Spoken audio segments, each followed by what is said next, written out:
Voilà, nouvelle petite vidéo sur Günther Pauli. Donc je vous invite vraiment à chercher des informations concernant ce monsieur extraordinaire, Günther Pauli, qui est un Belge qui privilégie l'économie bleue, c'est-à-dire une économie sans déchets et basée sur les ressources naturelles qui ne génèrent pas de pollution et de déchets.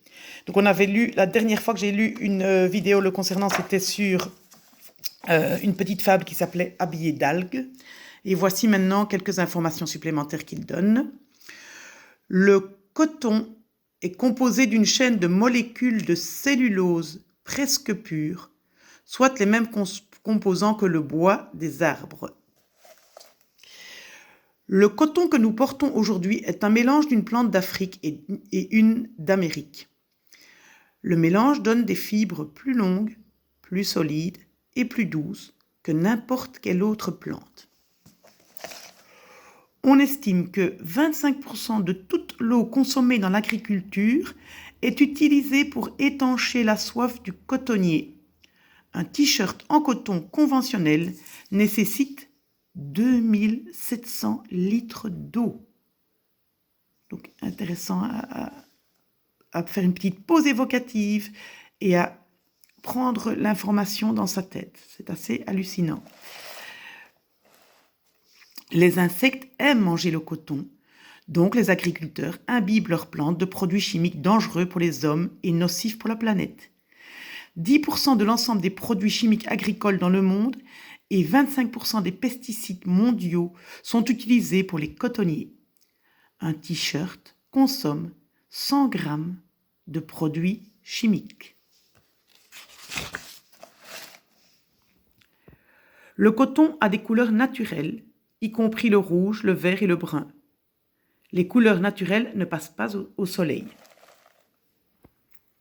La culture du coton aurait commencé dans la cordillère des Andes il y a 5000 ans, dans une région qui est aujourd'hui le Pérou. Une tonne d'algues marines brunes peut être transformée en 200 kg de fibres pour confectionner un tissu. Et une centaine de grammes de fibres d'algues peut produire 1 mètre carré de tissu. Alors là, il y a de quoi faire de beaux problèmes pour nos élèves plus âgés. La fibre d'algue ne brûle pas et possède de nombreux ions métalliques qui nous protègent de l'électromagnétisme et des radiations.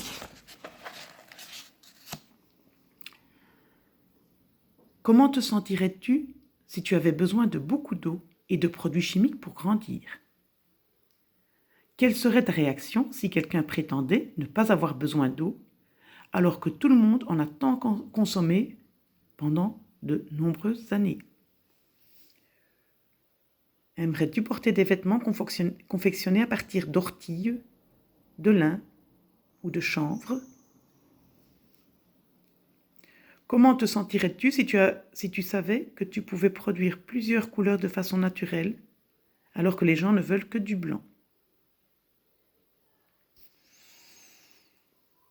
Trouve des vêtements en coton, jette un coup d'œil à l'étiquette qui est à l'intérieur. Est-ce que l'étiquette te donne des informations sur la quantité d'eau ou de produits chimiques nécessaires à la production de ce vêtement? Probablement pas. Alors maintenant, pèse différents vêtements, comme une chemise ou une veste, et calcule combien il a fallu d'eau pour produire chaque pièce, puisque chaque vêtement requiert de l'eau pour produire des graines de coton, pour cultiver des cotonniers, récolter le coton et le transformer le fil de coton, pour le teindre, le préparer pour la vente. Maintenant, crée ta propre étiquette et partage-la avec tes amis. Voilà, alors je vais vous donner juste ici, voilà la référence d'un site internet www.bioculture.co.uk et un autre site donc, qui parle d'une dame qui s'appelle Suzanne Lee. Suzanne Lee a fondé Biocouture en 2003, dont l'objectif consiste à promouvoir la fabrication de vêtements et d'articles de mode qui utilisent le biodesign. Elle a été chargée de recherche à l'Université des Arts à Londres et à l'école de mode et textile au Central Martins College of Art and Design. Son but dans la vie est de faire de la recherche sur de nouvelles ressources pour remplacer les hydrocarbures et le coton, très consommateurs d'eau, et d'influencer, éclairer et inciter l'industrie de la mode et des designers à faire de même. Elle a tissé un réseau d'innovateurs qui se consacrent à la mise en œuvre de ces concepts révolutionnaires. Voilà, ce sont des personnes inspirantes qui, j'espère, vont vous inspirer parce qu'il va absolument falloir changer notre regard sur les choses et essayer de générer un monde différent demain.